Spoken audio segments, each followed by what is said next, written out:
A school district of the future prepares lifelong learners to demonstrate mastery of 21st century competencies that will equip them for continuous success. DeKalb County School District is a leader in K-12 and early childhood education and has developed a comprehensive master plan to ensure school improvements are made throughout the DCSD community. Students can reach their fullest potential and excel when schools are well maintained and capital resources are up to date. Whether it's state-of-the-art learning spaces, our 7 robotic programs, renovated and innovative schools, or technology devices for every child, these resources and investments not only benefit the DCSD community, but also the taxpayers of DeKalb County.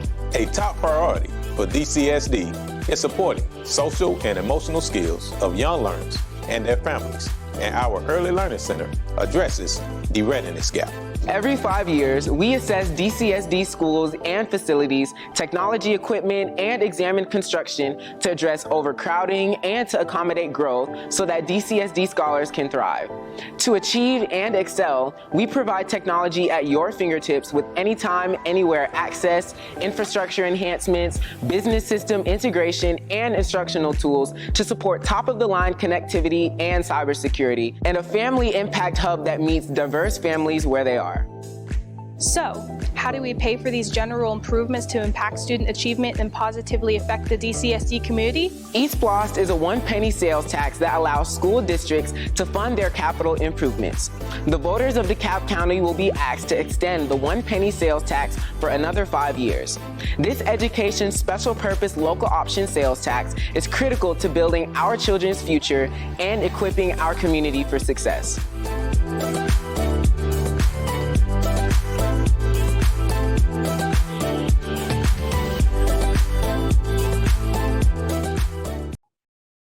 It is now 6:06 and our July meeting is now called to order.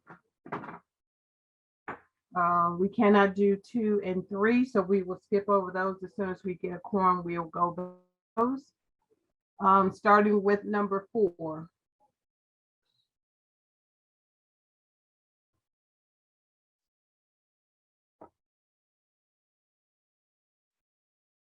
For A, discuss follow-up matters from prior meeting, report on SPLOST items presented at the July 2022 Board of Ed meeting. I'm sorry, I was looking at the I had already jumped down to 6. All right, so I counted 7 people, Kathy. Yeah, it's supposed to be 8. 8, okay, that's I couldn't remember the number. All right, so we had one SPLOST item that was taken to the board, and this actually will cover items 4A and 5. Yeah, Richard, we can't hear you. Oh, I'm sorry, nor can you see me. All right, can you hear me now? Yes. Okay. Yeah, I turned to the side. I'm using a laptop right now. So there was one SPLOST item. It was for GC services for Kittredge Magnet School HVAC installation in the gymnasium. It went to Mexair Mechanical for an amount not to exceed $368,504. This also included, as you'll see on the contract award spreadsheet, the budgeted value of the cost code was $452,000. I'm sorry, $452,666.07, and that was after a budget reallocation for that project. And I believe, and Mel might be able to confirm, I believe this is the last of our elementary schools that where we had the multi-purpose building that was constructed in the early 2000s to receive an air conditioning system. So this is the should be the final, if not the final, one of the last ones.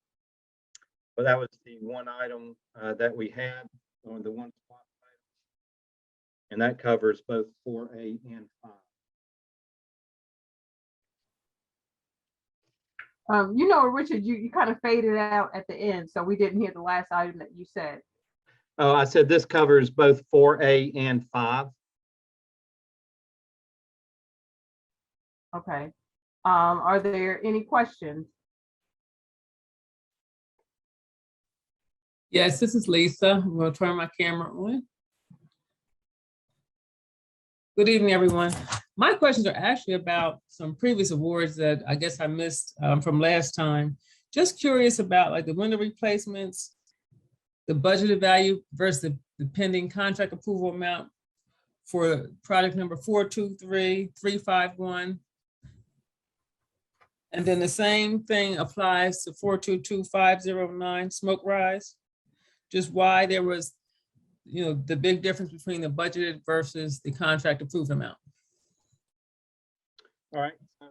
So on Smoke Rise, it's because the contract was just for the playground itself.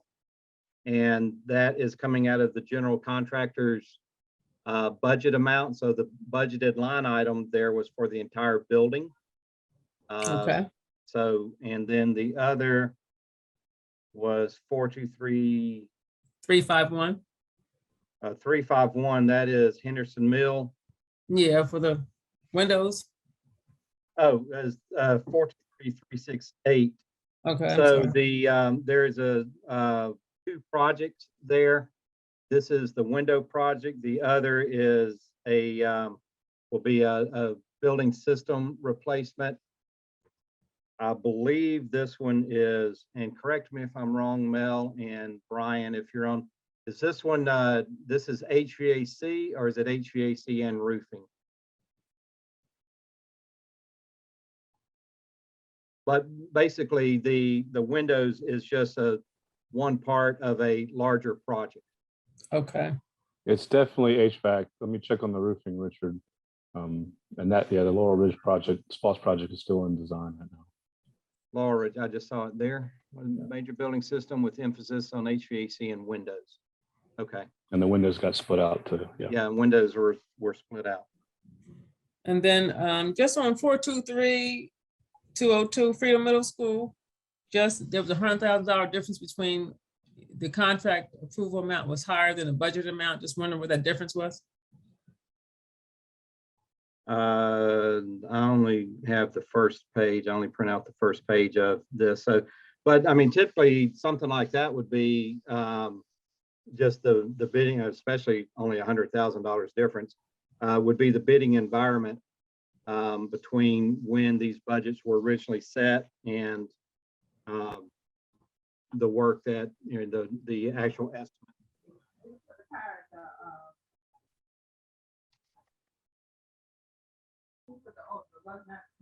All right. Well, thank you.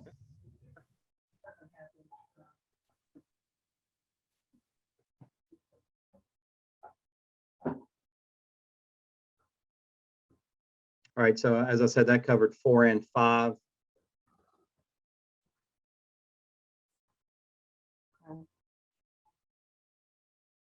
Kathy, you want us to go on to item 6? No, we're gonna go back up to 2 and 3. We do have a quorum now Okay, that good. Derek and Sabrina have joined. So looking at item, I'm sorry, didn't turn my camera on. Looking at item number 2, review and approval of the July 27th, 2022 meeting agenda. Are there any updates, corrections to the agenda as distributed?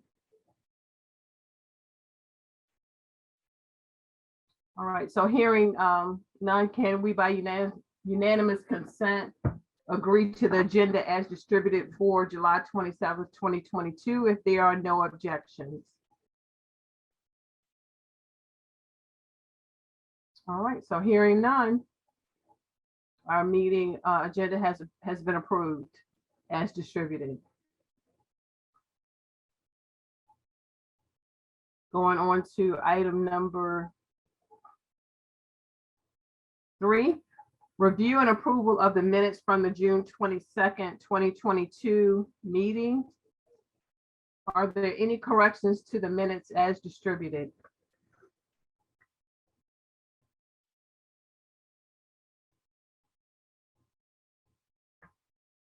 All right. Hearing none, can we by unanimous consent agree that the meeting minutes for June 22nd, 2022 as distributed are approved if there are no objections? Hearing none, the meeting minutes are approved as distributed. All right, we can go on to item number, wow, that's really big now. We can go on to under number 6. Okay, thank you, Madam Chair. So there were 2 emails of note that have been received since the June meeting. One is in regards to the E-SPLOST MSRs. There are 2 main questions in the email. One, the current finish date for E-SPLOST 5 project 11-635 security vessel bills B have shown the current finish date is July 29th, 2022. But the question, it makes the assumption that current finish date is, for the email, knowingly false. Why? Second question in the email is the May 2022 MSR shows no schedule issues for this project, even though visits to the 10 schools in this project showed possible evidence of construction at only one site.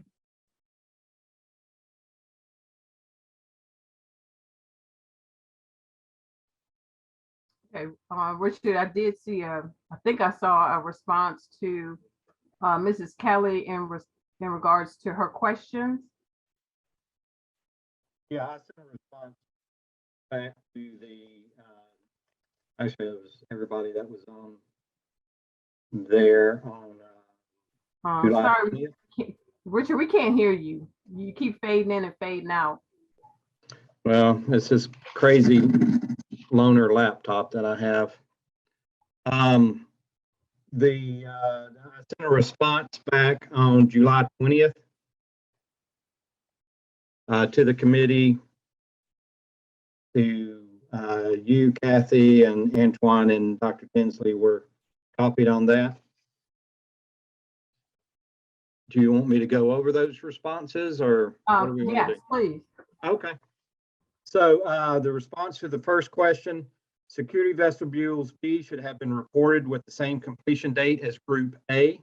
This was an oversight and already had been corrected in the pending June 2022 MSR. Even though the general contractor was awarded in November 2021 and given a notice to proceed in January of 2022, there is substantial effort needed to field measure and meet with school staff at every school to start the shop drawing and submittal process necessary for material release. Construction could not start until summer due to the location of the demolition work required, front entries.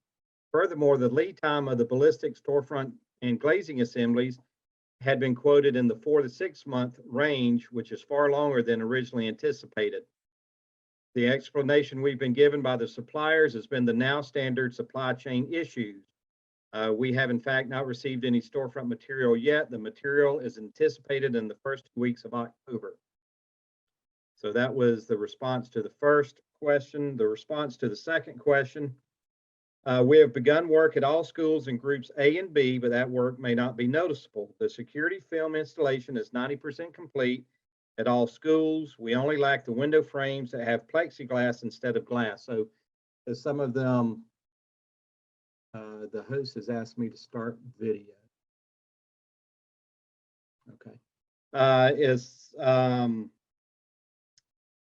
Let's see, where was we only lack the window frames that have plexiglass instead of glass. So there were some windows that had the glass broken out, and facilities at some point had put plexiglass in. So we're replacing that with the proper glass panes.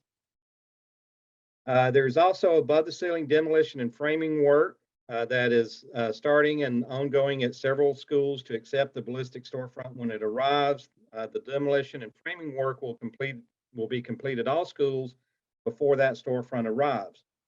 We're working with the general contractor and supplier to firm up the delivery dates for each school so we can produce a schedule to the fall or to the schools for fall installation. The fall installation will include demolition of the existing storefront and installation of the new storefront. This will be done on weekend and holidays to ensure that there's no access issues during school hours.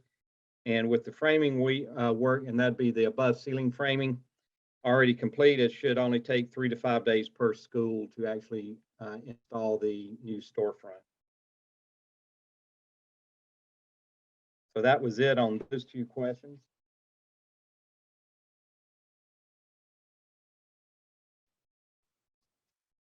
Gonna go to the next. Thank you, Richard. Actually, reviewing the other email, that was a related email. So you answered all the questions and both emails that we received since the meeting. Madam Chair, that's all the relevant correspondence that we received since the June 2022 meeting. Okay, thank you very much, Daniel. Are there any questions to the response from the committee?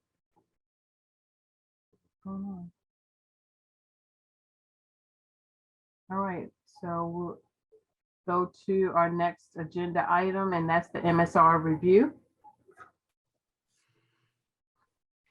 Thank you, Kathy, and good evening, ladies and gentlemen. I will attempt to share the correct screen. That is it. Kathy, in the abbreviated time that's allotted, I think it might be wise to review the executive summary for this month. And that starts.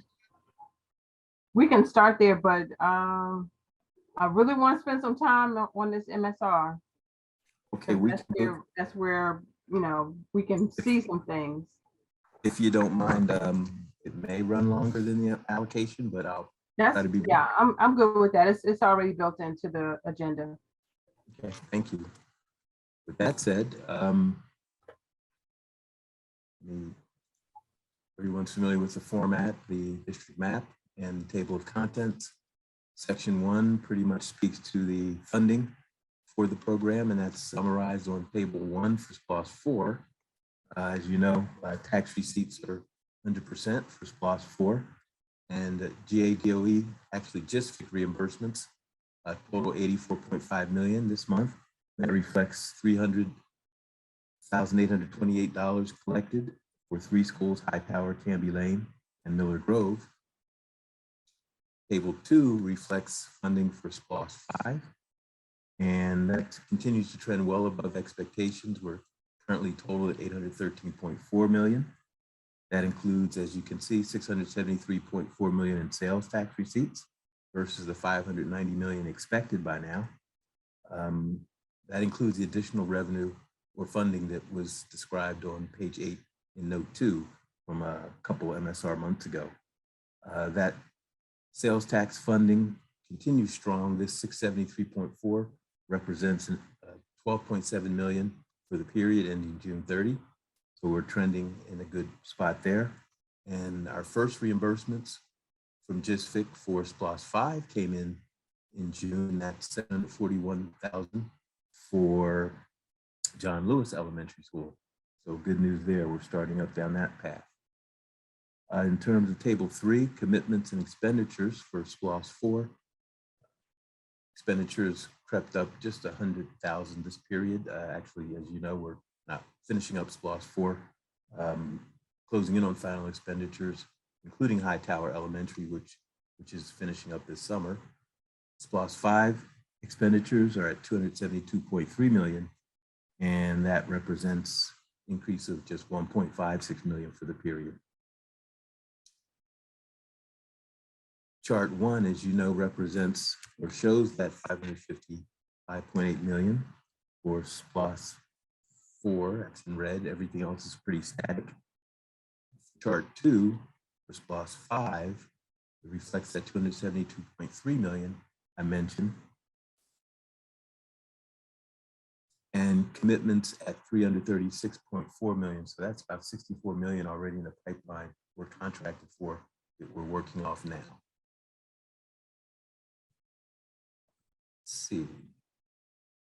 Table 4, not much movement for SPLOST 4, as we mentioned, wrapping up expenditures there. Table 5, it shows the breakdown of the project's budget by phase. And there's the 630.3 million total. There's the 272.3 roughly million that I described. I guess the bigger question might be what's that look like if we're to, I know you care about all the expenditures, but in terms of the construction piece, if you take the 164 out of the 630 and the 12 million is deferred, you get about 453 million. If you do the same for the expenditures, you get about 151 million in place for SPLOST 5 with about 220 million to go. You have to add in the 80 million that was approved for Cross Keys High School just last month, and that brings that to go total to about 300 million in construction work. So about 150 million in place and 220 million to go, plus the 80 million for Cross Keys is about 300 million. Table 6 breaks down the business by region, current budget, commitments, and expenditures. And you can see we're at about 43.2% at 272.3 million against the total 630.3 million.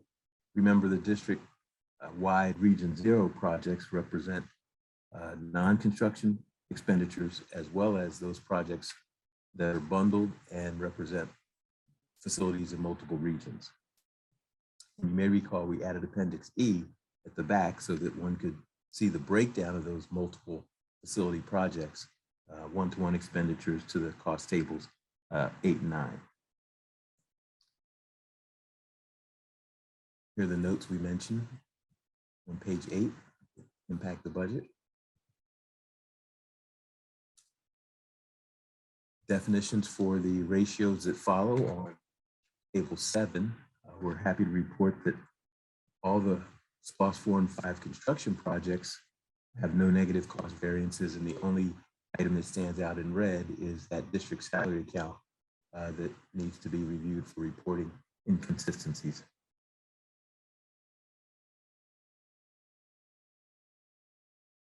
I'm sorry, Mel, you kind of broke up when we talked about the salaries. What was your comment? Yeah, my understanding is that our folks have asked finance to help them work through whatever's going on with the budget, and Eunice, it's reporting that negative, and I'm not sure they've gotten to ground zero yet on that.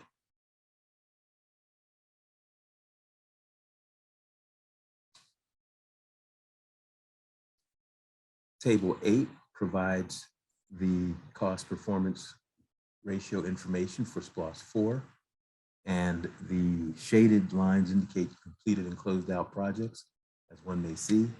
There's Hightower Elementary, we mentioned it's completing this summer, substantially completing this summer, and most everything else, Smoke Rise and closeout is complete for SPLOST 4. Table 8 provides that same information, sorted by project number. Shaded lines indicate completed, closed out, or in this case, deferred, with a note to Appendix B. Again, expenditures, current budget expenditures, and the remaining commitments, as well as the cost performance ratio, again, all green for the construction projects.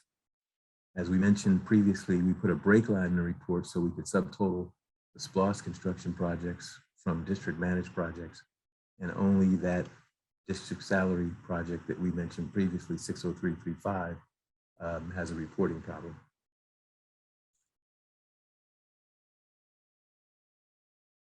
Tables 10A through 10H provide the same data as tables 8 and 9, but these tables are sorted by project name, by region, so that you can easily pick your project up just by the name. You don't have to know the number.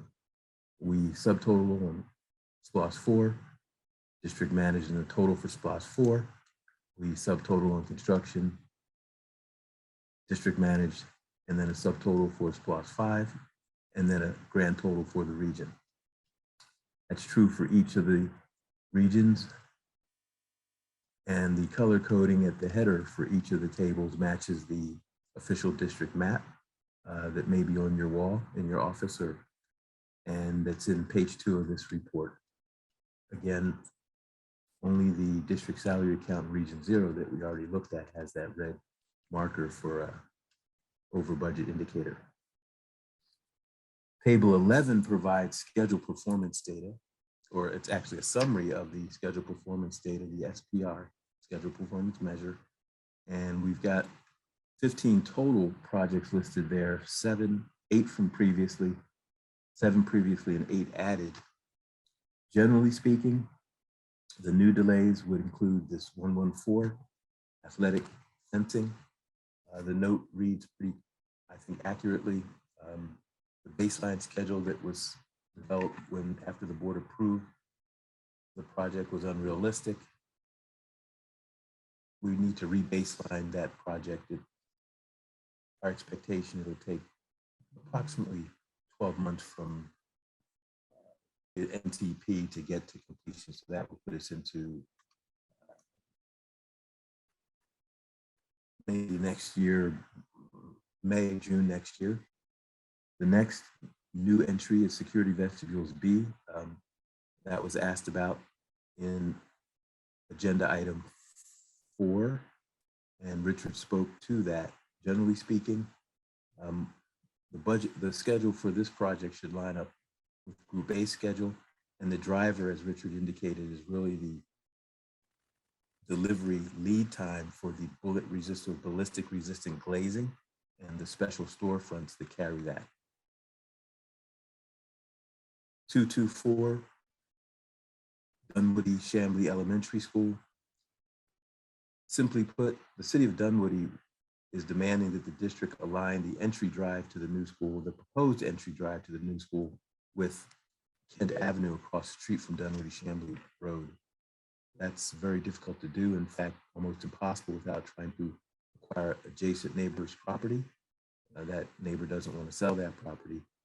And prior to, let's say, June 10th or so, the builder felt if we got an instant notice to proceed, we probably could have made the original completion date.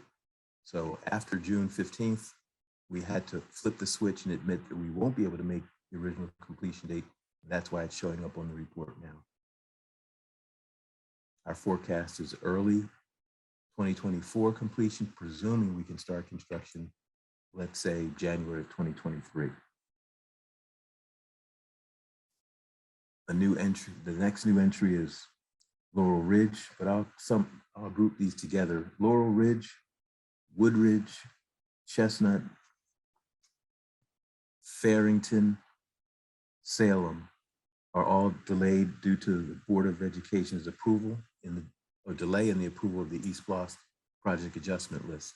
You may recall those adjustments provided for additional scope to do what's really needed to those schools, but that major project list adjustment was not approved by the board. So we're scrambling to try to advance the projects with a scope that we can pay for and that the district approves. 334 Midvale and 366 Rock Chapel were delayed due to the delay actually in presenting to the board a request for approval of the architect's contract amendment. So while I'm looking at Midvale now, it says additional scope design delayed pending presentation of the architect's amendment to the board for approval. We'll adjust that text for next period to make sure it reads exactly the way it should. That's a quick summary of everything that's shown on this.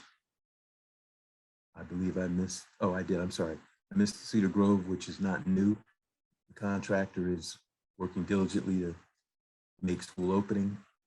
The current update is as follows. The elevator is the critical item. It was delivered last week. It's being installed this week. We hope to have it completed by the end of next week. We do need sign off from the fire marshal to get our permit and certificate of occupancy. So we're scrambling to try to meet that date. The principal has advised that he doesn't need the auditorium on the first day of school. So we do have a little grace there. At Lakeside, we spoke to, in this report, the delay in the installation of the turf and track because of the portables that are near the construction entrance, but we've overcome that. Late breaking news, it turns out that the asphalt underlayment of the old track is in such poor condition that the experts recommend we replace that asphalt. Remember, the track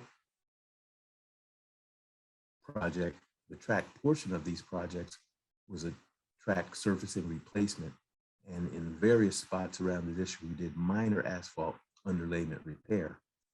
In this installation, the underlayment asphalt is in such poor shape that we really need to replace it all. So we've put together a package and presenting that to the district, Richard and district leadership, to try and get that approved so we can get that through. That's a summary on table 11. Table 12 provides the scheduled detail for SPLOST 4. There's high power and Powers is on hold technically. Table 13 provides that detail, same detail, the baseline, start and finish, and our current or early start and our current finish. And each of the projects that we summarize on table 13 are shown here in, I'm sorry, on table 11 are shown here in detail on table 13. That would be all 15 of those. And then tables 14 through 14A through 14H provide that data from table 13, but they're sorted by project name and grouped in SPLOST 4 and 5. So that's a reshuffling of the data to make it easy to find based on what region you might be looking at or concerned about. Again, the color coding of the table headers matches the official district map. Table 15 provides information on our completed and closed out projects for both SPLOST 4 and 5. Here are the projects currently in closeout, and the fully completed projects are shown below.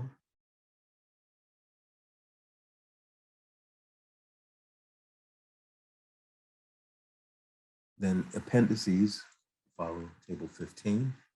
Appendix A provides the SPLOST 4 detailed program information. We call that the carryover projects. Remember that this scope did not include all SPLOST 4 projects, but the carryover projects as part of SPLOST 5. And each of those entries provide you with, for example, the project name, project number, a description of what was accomplished, summary level, financial information, start and finish dates, as well as the breakdown of the project budget and expenditures by munis ledger code, general ledger code. And then Appendix B provides that same information for SPLOST 5. There's a lot of SPLOST 4 information. There's Appendix B for SPLOST 5, formatted similarly. Again, this table, these two tables, Appendix A and B are sorted by project number, organized by project number. Then Appendix C provides you with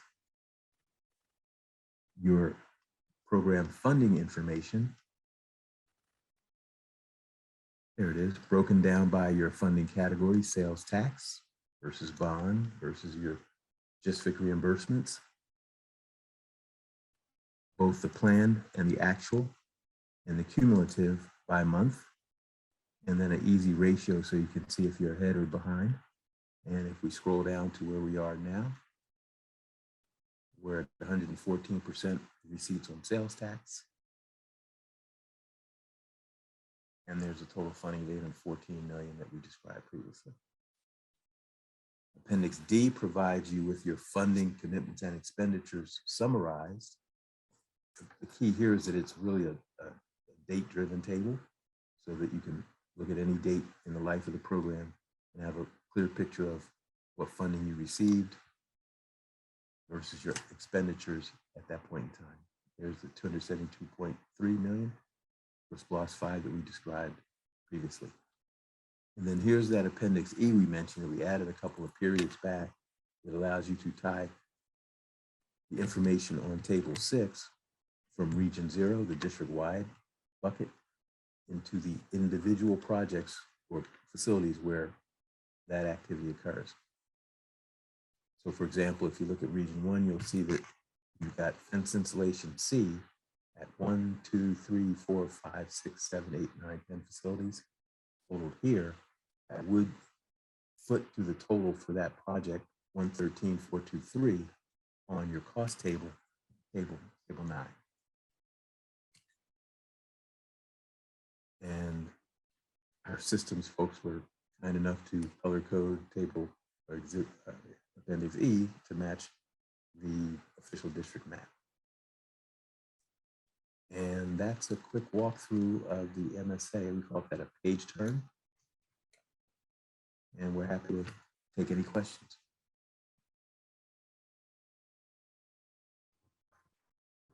Does anybody have any questions in regards to the MSR?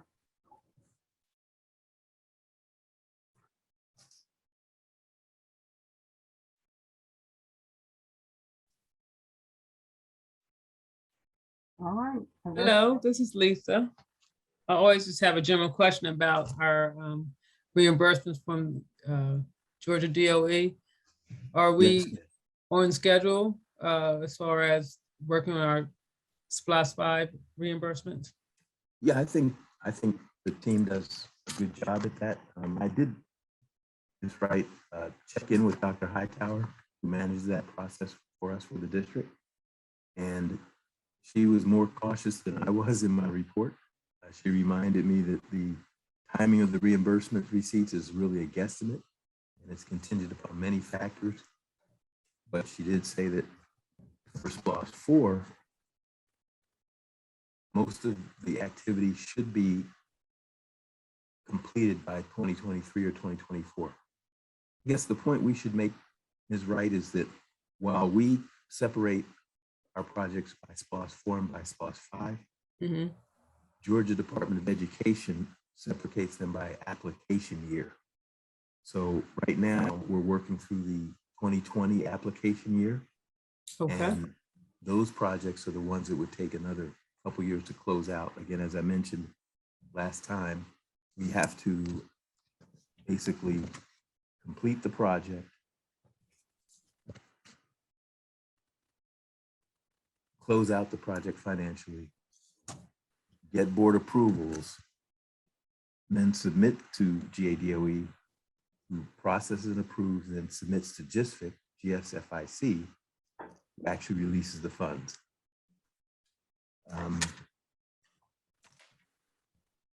Dr. Hightower reminds us that that's very much dependent on projects coming to completion. So our goal obviously is to complete as many as we can, as soon as we can, to queue up the reimbursement process. Okay, thank you very much. You're welcome. Of course.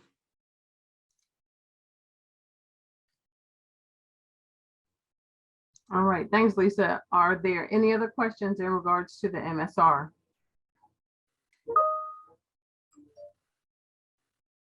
All right. Thanks very much, Mel. I do appreciate that. Quite welcome. Next on our agenda is 8A, facilities maintenance report, and specifically the work order life cycle.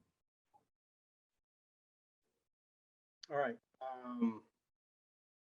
Let's see if I can share this real quick. You know, while you're doing that, Richard, I did want to take a point of personal privilege. This is the first time we did have all of our committee members on. I think Robert Little has left the meeting, but we did have all 11 of us on. So that is truly a first. Haven't had that in a while. Yeah, that's good. All right, so what I'm showing here is the work orders that we've had since March 4th. This is coming from the Munis system. And that's when March 4th is when we started putting work orders in. Now, at that point, we were putting them in manually. The schools would send us a work order, and we would have people here enter those. We've since graduated to and have had training so that the school staff can put the work orders in themselves. You can see that similar to the table that we've had before, this is broken out by region and then with the total. So the total that have been entered, the total that are still open, the number that have closed, and then the number that are for each of the trades for HVAC, plumbing, electrical, carpentry, and then we've grouped the others in other for this month. We will be able to pull some of the others such as roofing and some of those larger categories out and run reports for those to get those numbers. But you can see that there have been a total of 2,688 that have been entered. 1,119 of those have been closed. So there's 1,569 that are still open. You can see the different amounts for each region here.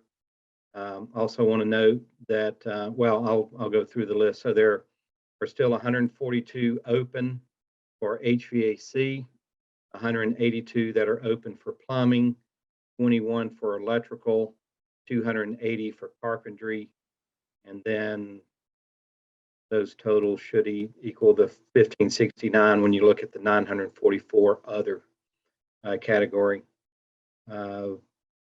Also want to point out there in the last line, the total completed from the virtual walkthroughs. There have been 1,421 items there that have been completed.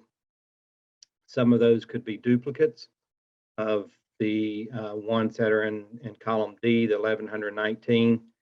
Richard, can you hold on 1 second? Because I'm not getting the total that you said. I'm getting the total number of projects. They're not when I add up. Oh, wait a minute, hold on.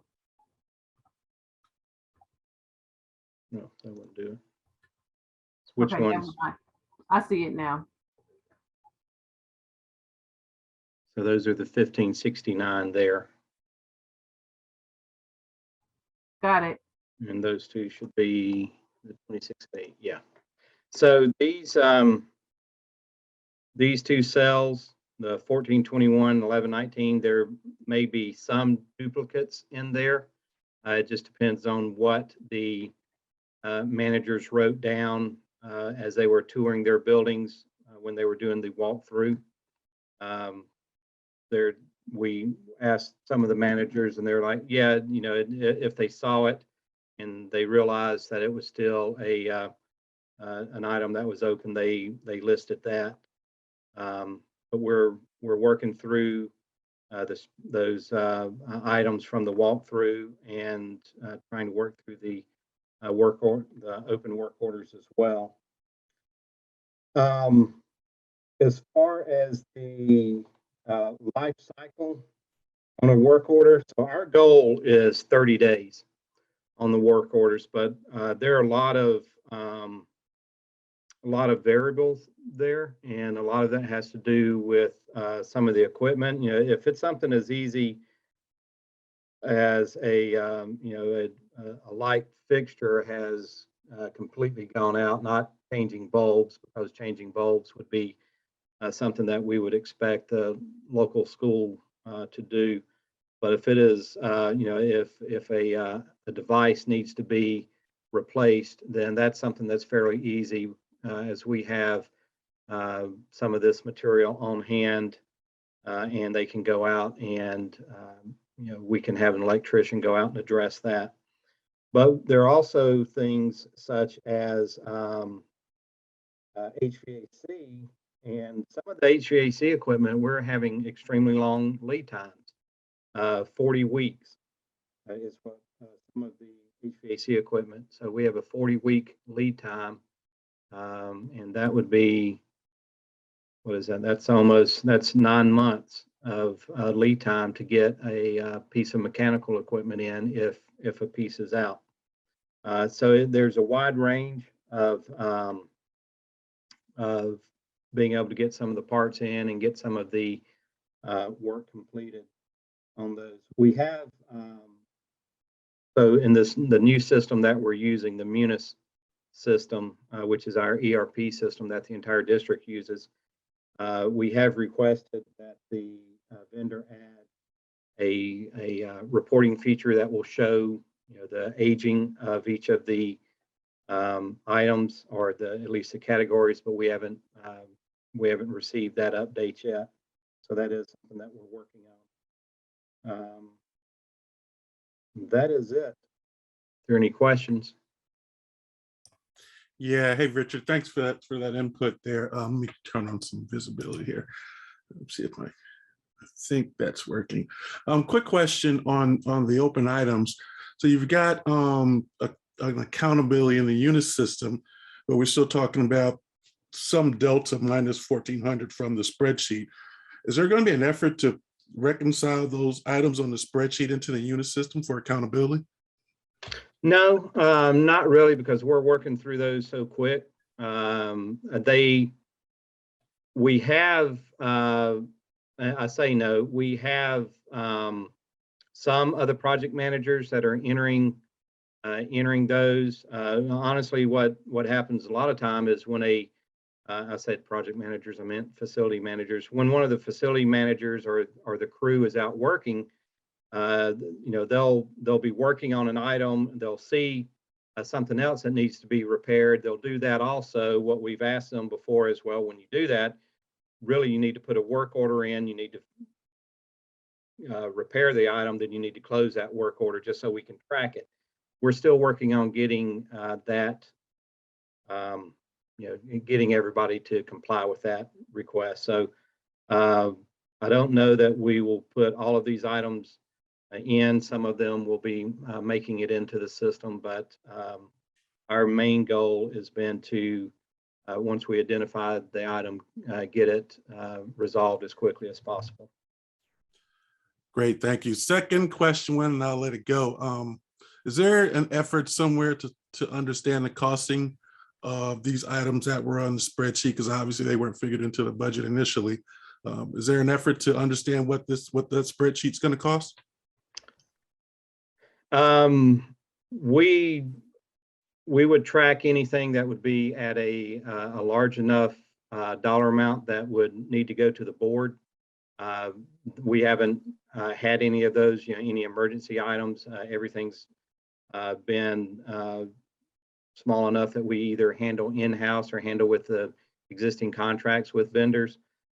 We have not been tracking all the costs because, some of the costs are from in-house staff, so it's hard to equate or compare that and the dollars that we would spend on vendors as well. So I don't think we're at the point yet where we can do, I'm trying to think of the proper planning term, the resource loading yet, so that we know what the cost of an hour of a in-house electrician is to go out. We don't have a system that tracks that at this point. Ideally that would be something that we could look at in the future, so we could track the cost of our work versus the cost of bringing a vendor in, but we're not at that point now. Okay, thanks so much. This is Lisa. I'm question queen tonight. My question is about staffing for your facilities regarding maintenance. Can you give us an update on that? I don't have the numbers on hand, but we are still low. We still have a number of positions posted. but we are, still working to get different positions posted. I mean, we've had one or two in-house promotions, but not able to bring in the numbers of HVAC techs or some of the others that we need. So it is something that we're still working on, and it's something that I know other districts are having issues with as well. Hey, Richard, thank you for this. And I know we've asked this question before, which really drove us into the maintenance aspect. And I think y'all are still working on it. So I was trying to get an update, but we're spending all this money on new construction. Are y'all still working on a preventive maintenance plan to make sure we don't get to this level later down the road on these new buildings, and budgeting them and making sure there's budget and a program in place for that? Yeah, actually, we have just had the board passed, I guess that was at the June meeting, the new budget. And that budget, we included some increases in our deferred maintenance budget. We've also added some capital improvement budget so that we could take some of the larger projects that in the past would have drained our deferred maintenance budget, but weren't large enough for or not considered as part of the E-SPLOST project. So we have included that so we can address some roofing and some other needs in the district. We also had included in the budget staffing so that we actually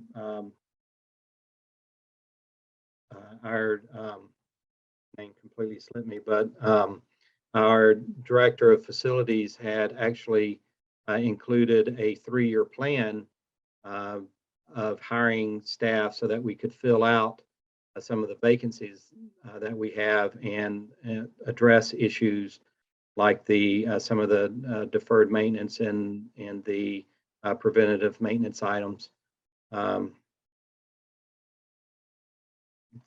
Okay. Is that it? Yeah, no, thank you. Thank you for the update. Hey, Derek, quick question for you. You wanted to have to kind of look at the life cycle of the work orders. Was your question answered from last month? Yeah, it sounds like they're still working on the process, but yeah, I think we're, it answered what they're working on. So I'd say, yeah, overall, that answered it. Okay, good. All right, are there any other questions for Richard in regards to the work orders or the facilities maintenance program? Oops, sorry, got to turn my camera on. All right, hearing none, we'll move right along.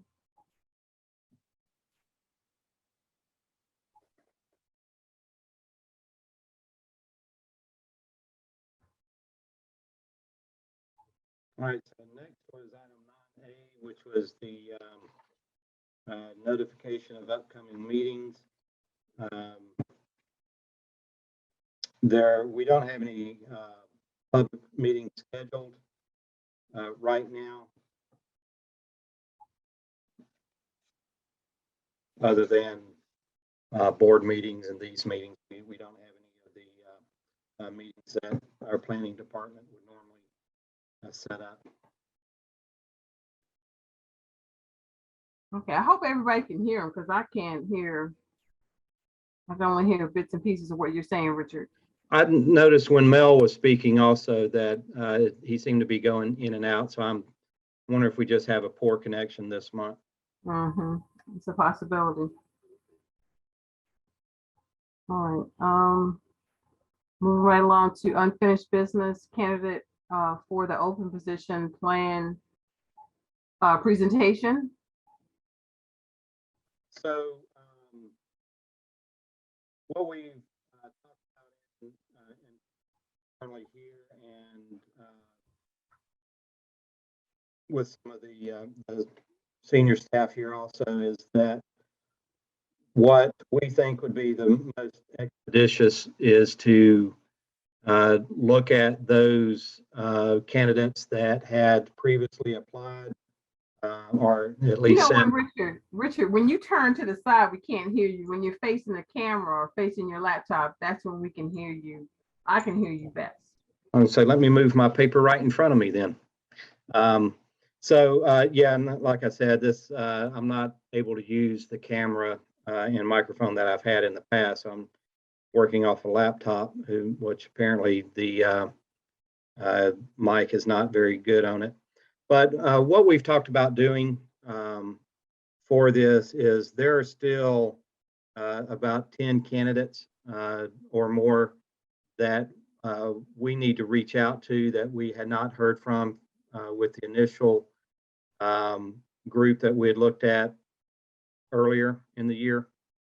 We're going to reach out to those individuals and identify, a few individuals that are still interested in the position and still, find those that we can interview there. Those that will be a much quicker process than having to go back out and get a new pool of candidates to select from, especially since we're looking for just the one person. So that's currently the plan right now. So any comments on that? Yeah, quick question, because I thought we had done that with the previous two positions and nobody responded. I think that was the.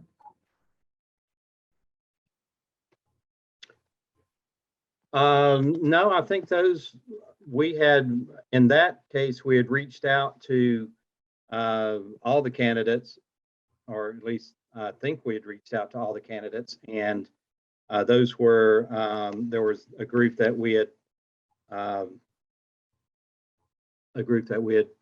talked with then, but this is reaching out to the remaining of the self-reports and just using them first before we are, go through those first before we re-advertise it. If we weren't able to find a sufficient number of candidates by talking with those that we didn't talk with first time, then we would have to re-advertise. I have a question. Hi, this is Min. Can y'all hear me okay? Yep, Okay. I can. All right. My question is, where is the opening at? Like exactly what zone? Oh, I do not have that with me right now. I can look and see. I'm not exactly sure. And I don't want to say because I'm not sure exactly where it was. I need to look and see. Okay. So, that is, I just don't have the little chart in front of me right now. So I'd have to find that. Yeah, I thought it was in South DeKalb, Central of South DeKalb. Yeah, I can't remember. I know we have not had the best luck in sorry, I have to turn to the side to look at a map. I think it's been Region 6. I don't think we've had a lot of representation there. It's either 5 or 6.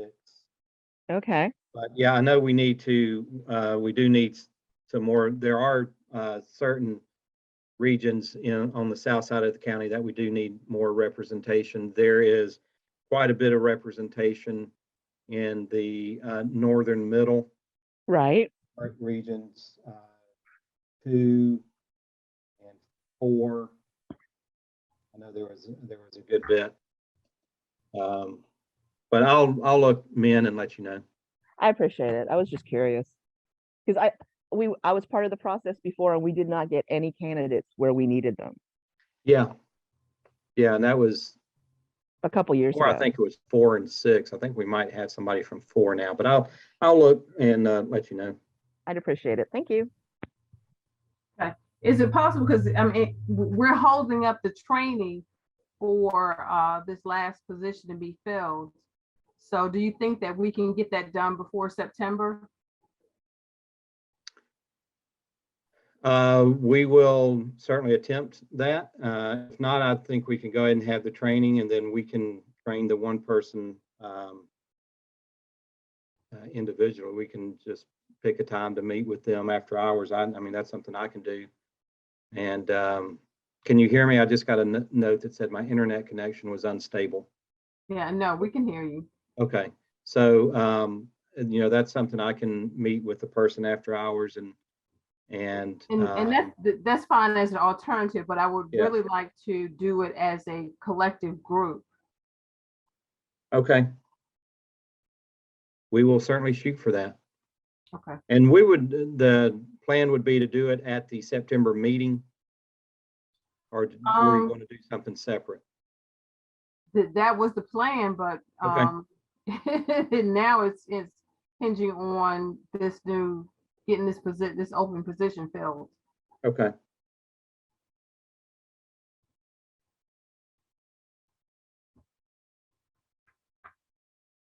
All right.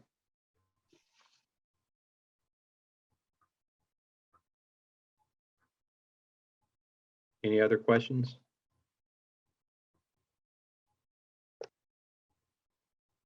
Not for me. Does anybody else on the committee have any questions? I don't, I'm good. All right, so let's move on to 10B, the committee training.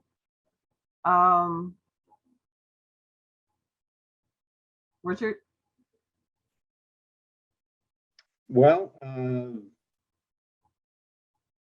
we're just discussing, we're going to have that at the regular committee meeting, as we've done in the past. You know what my thought process is, if we can schedule a separate meeting so that we have, you know, more time to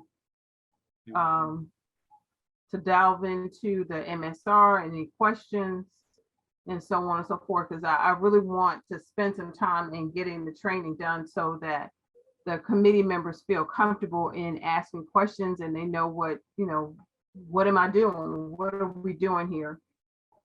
So just my thought process. We can, you know, do it at the leisure or the pleasure of the committee, throw out some dates.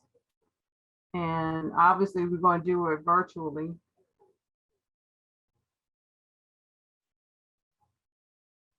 But I think we've been putting off doing it for a while, and we need to get it done so that our newest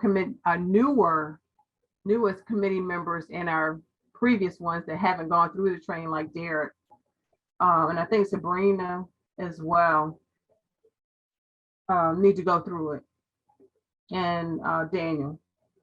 Okay. Yeah, we'll pull one of the last training that we did, so we can explain the MSR in detail, go through the bylaws, that sort of thing. Okay, any questions from the committee members?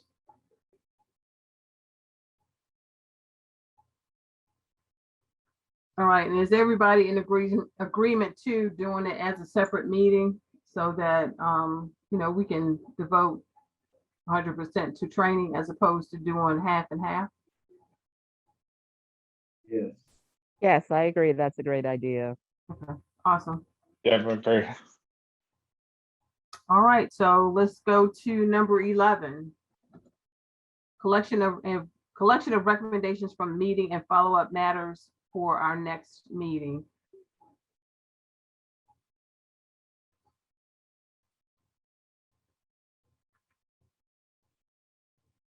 I didn't think I heard anything as I didn't hear follow-up. anything, yeah. The only thing that I'm really concerned with, I think, is that with the work order report, that other category, I don't like miscellaneous and I don't like catch-alls, because, you know, we may miss something. So, and 944 work orders is a lot. So I'd like to get a breakdown of what that category entails. So the current issue with that is each one of those cells that you saw in the spreadsheet. So there are seven different rows, 7 different regions. Each one of those is a separate report that has to be run the way the system is working right now. So that was 49 separate reports that had to be run just for that little table. So that's something we'll have to work through and see how we can streamline that. But yeah, I agree, because roofing wasn't in there and some of the others, some of the major items weren't in there. Yeah. And then the follow-up on the open position. Where is the open position located? What region? And I think that was, and then the training. So all of that information is going to stay on the agenda until we get those done. Any questions from any of the committee members? All right, moving right along to number 12, announcements. The announcements from anyone in the committee.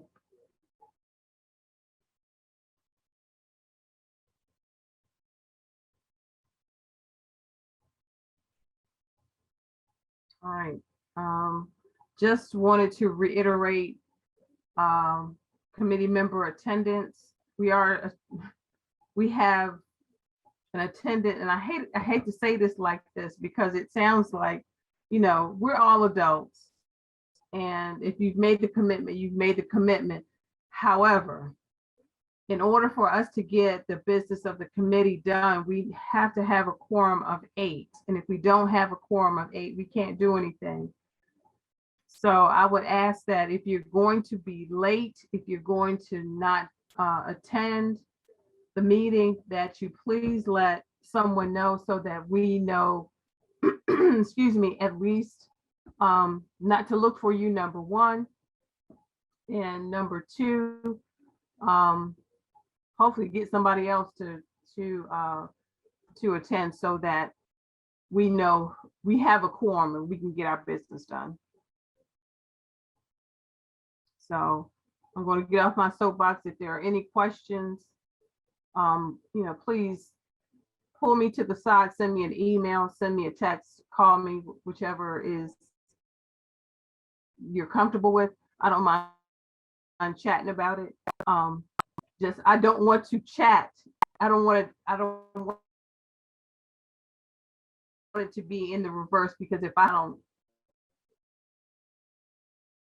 or we have an opportunity, is what I like to say. I don't like opportunities.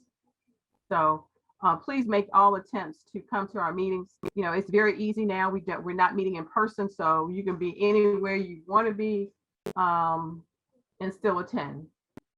So again, if you have any questions, feel free to come to me. My door is literally always open. And Sabrina, we haven't heard from you this meeting. I'm very surprised.